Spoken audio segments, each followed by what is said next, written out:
Hello, everyone, and welcome to another episode of the Citizens Crime Watch podcast. I'm your host, Eddie, and in the last episode, we talked to our executive director, Vivian Havlin, about Citizens Crime Watch in general, and we did briefly talk about the Youth Crime Watch. And for you today, to talk more about that in particular, I have our educational director for Youth Crime Watch, Joel Mesa. Joel, how are you doing today? Fine, thank you for having me. Awesome. Good to see you. So, I guess to start off in general, we can just go ahead and briefly talk about what exactly is Youth Crime Watch. Youth Crime Watch is a youth crime prevention program, part of Citizens Crime Watch of Miami-Dade County. It's been serving Miami-Dade schools since 1979. The mission statement of the Youth Crime Watch program is to foster a safe school environment, impacting student well-being through awareness and involvement. It was created for students to take the lead in educating their peers on a wide array of youth crime prevention topics. Also, it was created for staff representatives, faculty representatives, for staff representatives of our organization, which are certified crime prevention practitioners, to educate the students on a wide array of youth crime prevention topics. Also, we have a poster and essay contest that we run each year on a youth crime prevention theme. And we also have a celebration of safety called the Youth Crime Watch Stop the Violence Blue Ribbon Week campaign. So we focus primarily on youth crime prevention education. Again, we're certified crime prevention practitioners, and the focus is on youth crime prevention. So this organization has been going on for how long? You said since 1979. 1979. That is the program has been in existence since 1979. That's a which very was long a few time. years after Citizens Crime Watch was developed, was created. Citizens Crime Watch started with the Neighborhood Crime Watch component, and a few years later, it incorporated the Youth Crime Watch component. That's amazing. That's been going on for so long and still kicking and giving a lot of great education. We have to overcome some hurdles throughout the years and all that, but we're still surviving even through the current situation that we're in. We're still serving Miami-Dade schools, serving students, and educating them on youth crime prevention. That's great. And from the time that I've started here, the one thing that almost everyone has mentioned is that essentially you're kind of a legend when it comes to overrated. That's one word.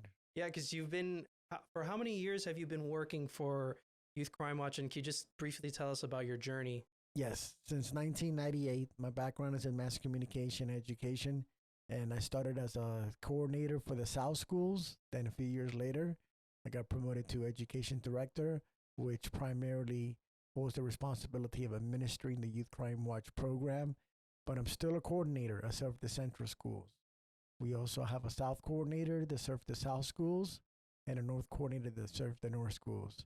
And those two bright young ladies, Rebecca Rivera and Nicole Patterson, are also Neighborhood Crime Watch coordinators, which also serve the communities with Neighborhood Crime Watch. That's awesome. And no, it's very clear, just, from the few conversations we've had here in the office as well, and just seeing you perform and doing your presentations, it's very clear that you have a very strong passion about Youth Crime Watch and just providing awareness in general. I'm honored and blessed to be doing this for this long, and honored and blessed to be participating and educating our future leaders, our youth, on youth crime prevention and the education that we present to them. We want them to apply it, and by applying that education and informing others that education, it can help save lives. Of course. And now with us being now in 2020 and with COVID being a big thing, of course, just in general, I think with the youth, what the type of things that the youth need to look out for now is definitely a lot more than before. So there's a lot of topics in general that should be covered for sure. So could you kind of briefly go over what are some of the topics that Youth Crime Watch goes over with the students and teachers?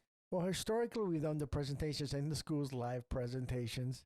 But obviously now with COVID, most of our presentations are done online, virtual presentation, Zoom.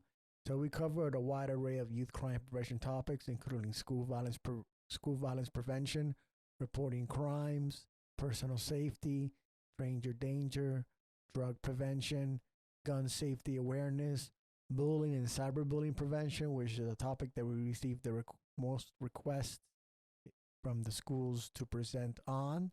online safety, which we call cyber safety, anger management, character education, and a few others. I'm glad that you brought up the point about the heavy requests for cyberbullying and just cyber related things. So, since you've been here for over 20 years, like, can you talk more about the transition that we've gone through as far as like topics in the past and how we've become more prominent when it comes to cyber related topics like cyberbullying and cyber safety? Yeah, when we present on bullying, we always present on cyberbullying because there's so much cyberbullying that takes place. It's the form of bullying that grows the most, that's increasing the most. Excuse me. And we also incorporate, when we're talking about other topics, we incorporate how the digital communication can make an impact negatively if they fall prey to danger zones in using digital media. So, for example, if we're talking about stranger danger to the young boys and girls, to the students, we incorporate the dangers online, that there are predators out there online pretending to be others to try to fish them, with the term called fish, try to fish them to be a victim, or so they could be a victim of their prey. Most of their environment is online. They spend a lot of their time on the internet, and I'm sure it's a challenge sometimes for parents to be really, ahead of the game and seeing what type of trends exist on the internet and things that they need to keep an eye out for that their children could potentially be victims of. Absolutely. We present to parents also in PTA meetings and let them know about the dangers there are many of them that are not aware of so many dangers out there. So they can be aware of the areas, the zones that children should not go to when they're communicating online. Let's say in the scenario if a parent or a teacher is listening to us talk about this right now and they are really interested in bringing us into their school to talk about any particular topic, what exactly could they expect in a presentation? Or rather, let's start with first, how can they go ahead and get in contact with us first? Well, they can get in contact in various ways. They can contact our main direct line here at Citizens Crime Watch, which is 305-470-1670. They also can email me at joel@citizenscrimewatch.org. That's Joel, Joel, @citizenscrimewatch.org. And depending on where it's coming from, then that coordinator will serve that school. If it's a central school, I will take charge of that. If it's a north school, goes to our north coordinator. If it's a south school, goes to our south coordinator. As far as presentations go, what can they expect? Well, we like it to be very interactive. We don't like it to be a talking head because you lose them if you're a talking head. Right, but we like to be very interactive. In a normal world, when we're out there doing live presentations in the schools, we do role play scenarios, Q&A sessions. But even now, as we're doing them via Zoom, we can't do so much role plays, but we do a lot of Q&A sessions with them. We get the situations, what they would do in that situation. We try to engage them in the presentation. If we just out there, talking voice, talking head, and just talk and don't engage them, then you lose them. So I know it's a little bit more challenging doing it that way, but we try to make it as engaging as possible for them, especially since they are now listening to this and seeing this, via digital format, via virtual format. And with the virtual format, we definitely have been working our hardest to come up with new tools and different ways that we can really engage with students in a virtual world. So I know that we're working also right now on a video library of all the topics we discuss in Youth Crime Watch, just as a tool to use just to keep things more engaged with students virtually. Which is a fantastic tool because we can show them those videos and they're very engaged and they're very well created, produced by you, Eddie. We did one on drug prevention for Red Ribbon Week, and I showed it to the schools, to several schools that we presented on. They loved it, and it was very well edited, very well created, very very unique. And this is a very valuable tool that we're using in this present age of 2020. Yeah. So it's been wonderful. Oh, thanks. Thank you so much. And definitely one of the big things about Youth Crime Watch that I think is kind of the very special part about Youth Crime Watch, in my opinion, as well, is that is our mascot, especially McGruff, the crime dog, who if I'm not mistaken, you have a very close relationship with. Yes, yes. He's my other half. He's my alter ego. In other words, I've been the McGruff, the crime dog portrayer here at Citizens Crime Watch since I've been here. And I am very proud to wear that outfit and represent McGruff. McGruff is a national icon. There are many McGruff portrayers around the country. And McGruff represents youth crime prevention. McGruff represents safety. McGruff is a recognizable mascot where students can observe them, what he or she says to them, what he says to them, excuse me, and learn the education and remember the education. We bring out McGruff to the schools. Usually now it's a little bit more challenging, but we bring McGruff to the schools and he does a dance to the kids to celebrate safety. So we conduct a presentation on a topic. Let's say we're presenting on bullying prevention, and then McGruff does a dance. However, we do have, again, now a virtual tool created by you, Eddie, that McGruff was filmed doing the dance. So I have shown the dance to numerous schools during some of the presentations I've done, and they love seeing the dance in the virtual mode also. It's not live. It's not there in the school because we can't enter a school right now. But through the virtual mode, showing it to them virtually, they still participate in the dance. They're still clapping their hands. They're still loving it. And McGruff, again, is the icon of youth crime prevention. We explain to them we explain to the students what McGruff represents and what McGruff stands for, where they can learn more information about McGruff, about going to his website. And McGruff is a very imperative component, aspect of our Youth Crime Watch program. And obviously, he's primarily visible in the elementary schools. Right. And so for the most part, when it comes to representing McGruff, how do the children react as far as, being able to meet and interact with McGruff? I'm sure overall it's a very fulfilling experience as well on your end. Oh, yes. They love McGruff. Sometimes teachers forget, and not to fault them or anything, but some teachers and some principals forget that we are called Youth Crime Watch, not McGruff Incorporated, because they go, we want McGruff here, or even now through Zoom, is there any way where we can have McGruff be visible for the students? And we've been able to do that through the recordings. And I've actually gotten dressed as McGruff a couple of times live, doing a presentation. But they love the recording of the dance. And so McGruff is still visible, even through the current challenges that we're residing in.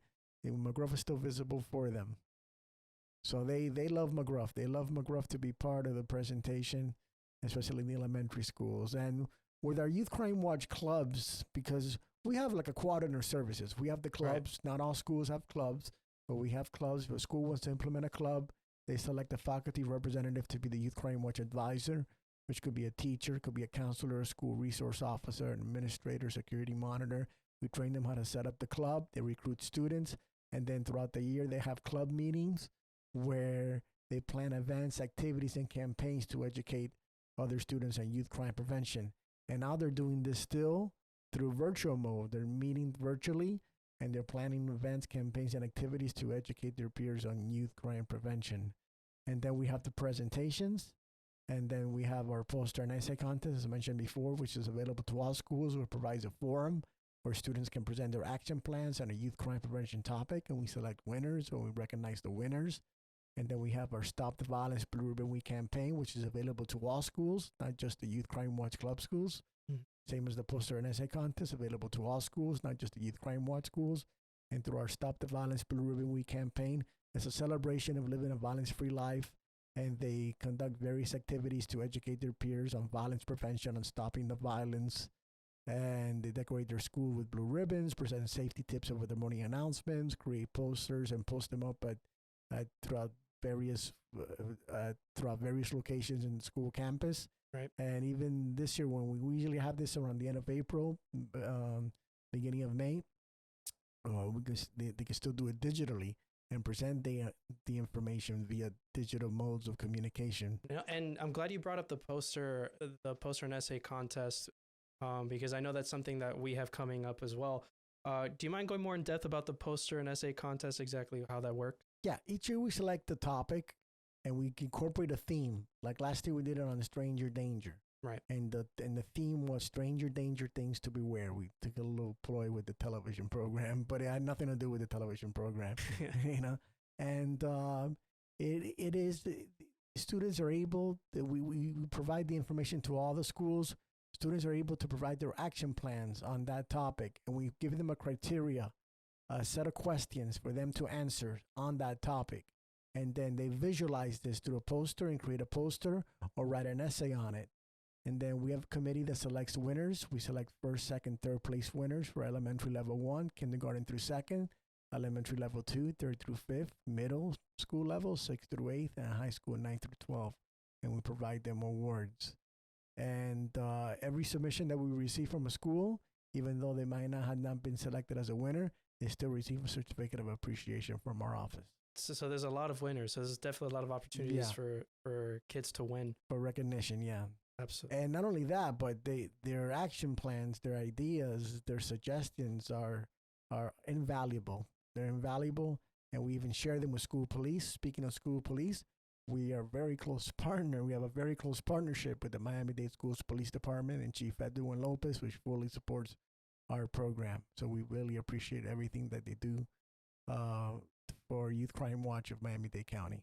Absolutely. And that's amazing too, that some of the things that kids talk about either in their posters or the essays can actually be very valuable information in general. Do you have any particular examples in mind that you can come across from previous posters or essays that have been kind of like very helpful information for us? Well, we did one on cyber dangers a couple of years ago. And we had a few posters where students created dangerous websites, not for them to go into. So they're warning other students, do not go into these websites. So they create a drawing on the website, so to speak. Or also they talk about it, discuss it, and write about it in an essay. Right. No, and that's great, especially when it comes to cyber, because it's always changing. There's always new things coming out, especially on the internet. And a lot of the times the only way that other people find out is typically through their children, So through things like that and the heavy involvement that we have with, the schools as well as the children involved in the schools and just all these different things we have, it really gives us a bit of an upper edge as far as understanding trends that are happening and how to really educate and provide awareness for those things. Yeah, and they take the education that they're informed of, not only from Youth Crime Watch or from school police, from their teachers and all that, they can incorporate it within a poster and an essay too. So it's their vast knowledge of that topic, they can incorporate it within their action plan. It's their vision. That's why we Crime Watch all about the vision. We have a electronic newsletter that we send out twice a year called the Ycw Vision, because we're all about a vision of safety, a vision of a positive quality of life, a vision of a safe school environment. And that's why it's so important too, because what I think YCW truly emphasizes is that with building education and awareness for the youth, that's going to help them really understand and be able to carry on this information for when they become adults. And that's just going to overall help the entire community with the quality of life in general. Exactly. And that's why it's very important to start early. Yes. We're visible in middle and high schools, but we're more visible in the elementary schools because it's very important to reach out to them at a very early age so this can continue to be an ongoing trend, ongoing education on youth crime prevention when they can carry on through the middle and the high school in their adult lives. I think that's pretty much everything we need to cover. But Joel, again, thank you so much for spending your time with us. I really do appreciate it. No, all thanks go to you. Well, again, guys, thank you so much for listening to this episode. If you're listening through Spotify, make sure to go ahead and follow the podcast. So that way you're updated every time we put up a new episode. We are going to be covering more episodes in general about not just youth-related issues that I'm sure Joel will come back to talk about in detail, but we'll also be talking about other issues in general that focus more on either, theft and other particular Citizens Crime Watch topics that we'd like to go to neighborhoods to discuss.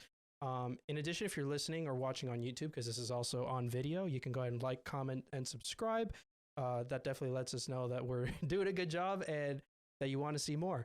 Of course, you can also check out our website, citizenscrimewatch.org. where you can go ahead and see all the information we have there that goes in detail about how to set up Citizens Crime Watch in your area. And you can also go ahead from there, get access to the Youth Crime Watch website, or if you want to go there directly, the website is... Yes, you can go to our website directly at Youth Crime Watch, altogether, Youth Crime Watch Miami-Dade.org. That's Youth Crime Watch Miami-Dade.org. We're also on Twitter and we're on Instagram, so you can follow us. Our handle is at YCW Miami-Dade. That's at YCW Miami-Dade. And of course, you can go ahead and follow us as well, the Citizens Crime Watch. It's at CCW Miami-Dade across all platforms, just as Youth Crime Watch is YCW Miami-Dade. And again, thank you guys so much for watching. We'll see you on the next episode. Take care.